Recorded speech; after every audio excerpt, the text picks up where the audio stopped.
నేనా ఏంలే అది మన పబ్లిక్ ఎగ్జామ్ రాసి కదా అవులే సార్ వాళ్ళు ఫోన్ చేసి నువ్వు బాగా రాసేవా మళ్ళా రాయాలని ఫోన్ చేసిరా. మరి నువ్వు అంత బాగా రాసినట్టు మళ్ళీ ఇంటికి రాయమండ్రి.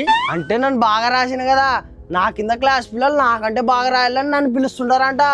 వాయబ్బా, అంటే నిన్నొక్కడే పిలుస్తుండ్రా మీ స్కూల్లో? లేదు నేనా, మా స్కూల్ మొత్తానికి నన్ను మా ఫ్రెండ్ నోటి పిలుస్తుంటారు రాయనికే. సరేలే అయితే దానికి 1500 కట్టాలంట ఫీజు. వాళ్ళే రాయమని అడిగి వాళ్ళే డబ్బులు అడుగుతారు మళ్ళా.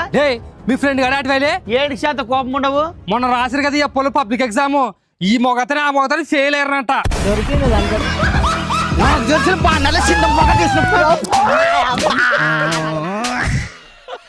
మీకు ఇట్టకాయలు బాగా నా కొడగలరా? బ్యాంక్ లోన్ తెచ్చైనా సరే గోర్లు తెచ్చి గోర్లు కానీ పంపిస్తా. బ్యాంక్ లోన్ ఇవ్వాలంటే సిబిల్ స్కోర్ ఉండాలా, అది తక్కువ ఉంటే బ్యాంక్ లోన్ ఇయ్యదు. మరి అట్టేసి అయితే నువ్వు